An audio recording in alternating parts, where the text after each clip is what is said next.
My name is Stefan Regulus, and this is Buckingham News.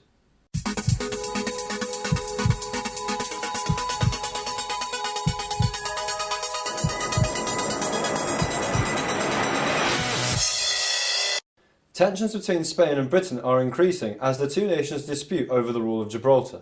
Meg Petit went to find out from students at Buckingham if they are being affected. Gibraltar is a small island off the coast of Spain that is under British sovereignty. The Spanish crown gifted Gibraltar to Britain in the Peace Treaty of Utrecht in 1713. Relations between Gibraltar and Spain have not always been good.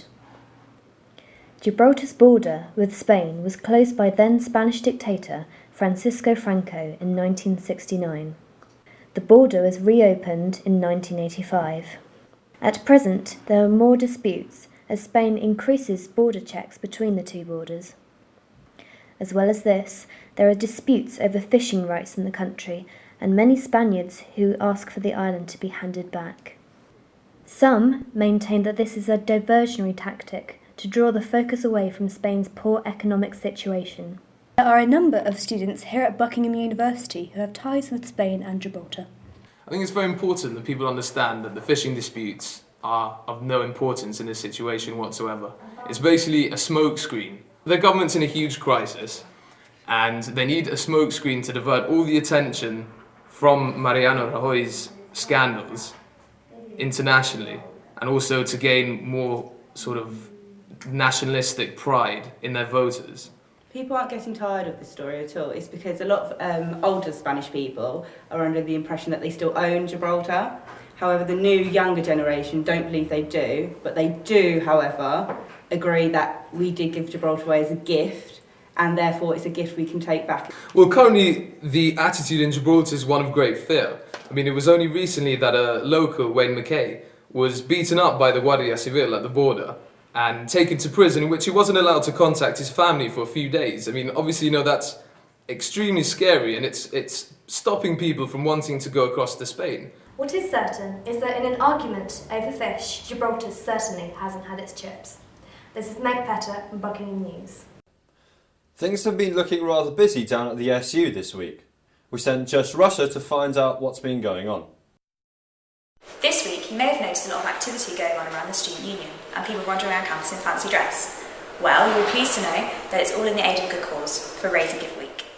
Rag Week aims to raise money for various charities, including the children's cancer charity, the Little Princess Trust. The SU has seen some action-packed Rag Weeks in the past, and this one is no exception. The week kicked off with a very successful Dear Prince Charming auction, raising over £2,500. Tuesday's event was sadly cancelled, and open mic night continued as normal. Luckily, Wednesday's gaming night went ahead to great success, with students battling it out to be crowned FIFA champion in the hopes of winning a cash prize. SU President Adibaya Razak was at the event and spoke to us about Rag Week. Well, I think we've had one of the best Rag Weeks we could ever have in the university. For example, Monday night was a mail auction and we were able to raise over £2,600. I think that's a very good thing. The Rag Police has made so far about £600 to £700 as well too. And here we are having fun and giving to charity at the same time. I think it's been a successful fun. The fun continued with a horse racing and fortune-telling night on Thursday, followed by the Friday night Rag Ball. The Rag Police will still be on patrol until the end of the week. So this week, the SU is proving that it's still possible to have fun and raise money for charity. This is Jess Rusher reporting for Buckingham News. One of the town's favourite traditions was celebrated on Wednesday at the OTM, when the river was overrun with hundreds of ducks. Yukatora went along for some afternoon fun. There is an annual duck race and the record-breaking cloud lined the riverside. Children decorated ducks, the hope of winning, while spectators enjoyed a jasmine, barbecue and cocktail in the sun. 300 races, children and adults assembled at the town mill to set their ducks down the river, and there were strict rules in place. It was a fierce competition, but there could have been only one winner. We caught up with him after the race. Really ecstatic. I wasn't even going to enter him. It was like the last 10 minutes I decided to enter him in the race, so I just feel absolutely brilliant about taking a chance like that. Although the title of winning duck lied at the end of the finish line, there were also awards for the best dressed duck of 3 age categories. The judge told us what he was looking for. The colours that they chose, they stand out the most to me. And secondly, I guess the ingenuity, the skill. So it was a great finish all around.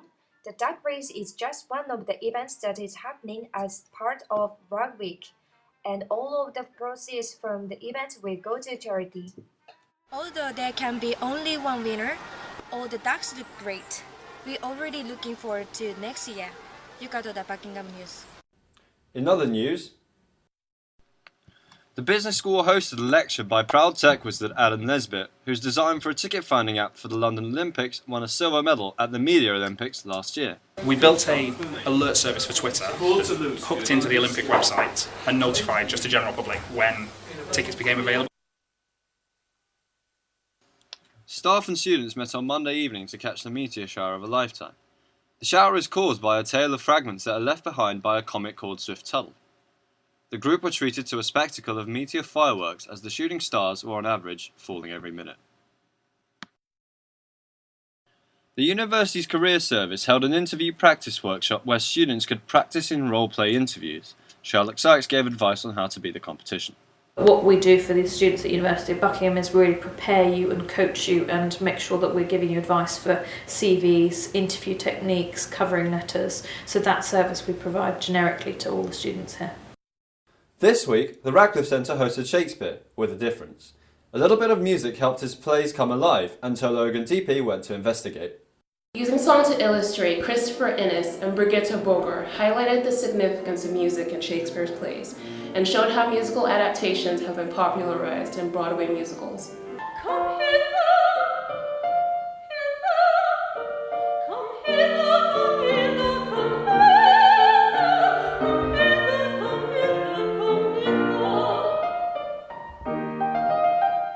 The modern musical, for adapting his plays, has in fact restored Shakespeare's popular appeal, rescuing him from the elitist views of the 18th and 19th centuries.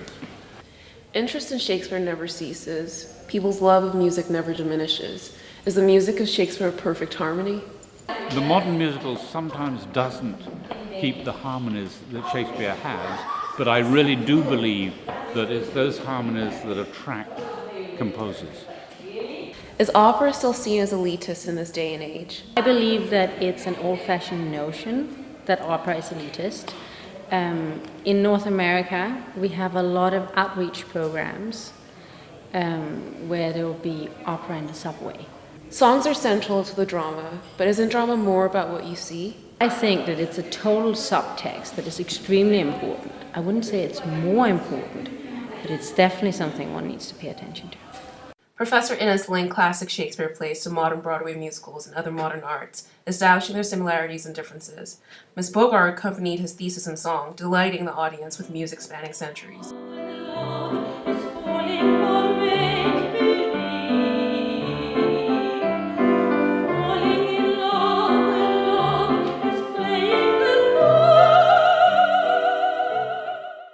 So you see, classical plays continue to reinvent themselves through contemporary arts. This is Tolo Gundekwe, Buckingham News. Now over to sports with Camillo. Thank you, Steph. Many universities such as Oxford and Cambridge and Newcastle and Northumbria take part in an annual varsity match that involves opposing students competing in a variety of events to gain illustrious bragging rights. Alex Biddle travelled with the University of Buckingham team that took on Cranfield University for the first ever varsity match between them. Students at the university took part in the first ever varsity matches against Cranfield University at the weekend. Students took part in sports ranging from badminton to cricket. I travelled to Cranfield to see how our side fared. Over the course of the weekend, there were 9 events which students took part in. Saturday ended with Cranfield winning 3 of the 5 events, with Cranfield winning in the basketball, table tennis and volleyball, but Buckingham hit back with a win in badminton and rush hockey. On the Sunday, Buckingham brought it back to all square with wins in tennis and touch rugby, Cranfield taking the football. Unfortunately, Buckingham lost narrowly in the cricket, handing Cranfield the varsity shield. I asked Callum Roberts, sports officer at the University of Buckingham, how the varsity match came about. The varsity match came about because when I was at the university, it was one of the main highlights of the year, which was Gloucestershire's varsity match against Worcestershire. And as far as I was aware, there wasn't anything like that at Buckingham, and I didn't want the guys to miss out. So I spoke to Cranfield University, who similarly to Buckingham have a summer term, so that we could both kind of marry up in that respect. And Buckingham didn't have too many exams this term. So it was a good match. I spoke to David Mackenzie-James of tennis and cricket. I'm glad the university is getting involved in some varsity tournaments with their unis. Really hope there's going to be some more soon, and I'll definitely get involved. Do you think sport at the university is improving? It's definitely improving. I mean, there's been investments in the new football thing, and then a lot of teams have popped up, but I think there needs to be maybe more money involved and more time, but it's definitely improving, yes. With nothing between the sides, students at the University of Buckingham are confident that they can bring the Varsity Shield back to the university next year. This is Alex Biddle, Buckingham News. The University of Buckingham football team are looking strong ahead of the new campaign. On Thursday they competed in their final friendly before their opening game of the season. Alex Biddle reports. This week, the University of Buckingham faced Buckingham Town Reserves in their final pre-season fixture before the start of the new campaign. Close to 50 spectators made the short trip out to Gorcott Pitch, where both teams looked sharp before the game. The University of Buckingham stole a quick lead through a smart finish from David Mackenzie-James 4 minutes into the game. Due to technical difficulties, the end of the goal was missed. However, 20 minutes later, a defensive error resulted in Buckingham Town drawing level. Buckingham Town soon took the lead with some smart play around the box, followed by a drill cross that met the foot of a striker, who nestled the ball into the roof of the net. Soon after, Will McPhee, top scorer of the 2012-2013 campaign, latched onto a through ball and crisply struck the ball past the goalkeeper. Just before half-time, the University of Buckingham let Buckingham Town's wide player through, and despite the efforts of the university's goalkeeper, the bounce fell kindly for the opposing striker.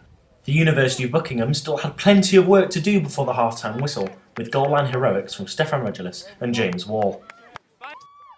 As the second half started, the university seemed to step up a gear with countless opportunities to grab an equaliser, and as Will McPhee beat the last line of defence, he was cruelly taken out by the Buckingham Town goalkeeper, who deservedly received a straight red card.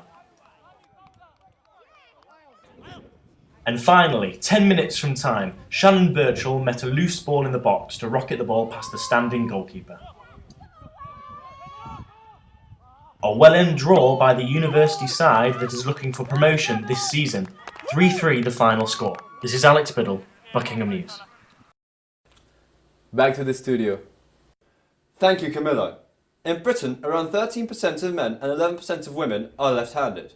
Chindale Fonsoa asked local lefties what life is like on the other hand. How sinister are your friends? More than you think, but don't worry.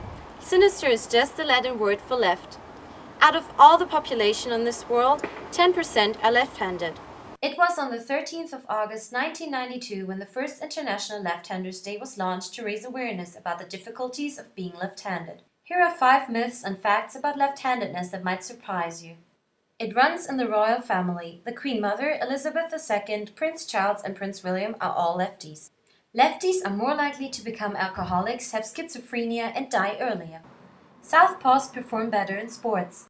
They tend to be more creative and intelligent. 5 out of 7 former US presidents are lefties.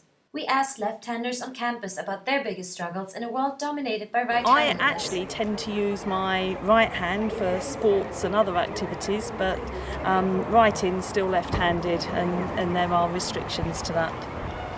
I remember there was one time in a classroom as a child when a teacher jeered at me because I asked him for left-handed scissors, and of course poor state schools, they don't stock left-handed scissors. Now sometimes you go into a seminar room and they have those desks with the flaps that come over, and there's very rarely there are ones for left-handers in there. Rather than just being a minority, left-handers nowadays are not ostracized anymore. They have rights too. This is Shindalai Ponsavat reporting for Buckingham News. Thank you for watching. See you soon.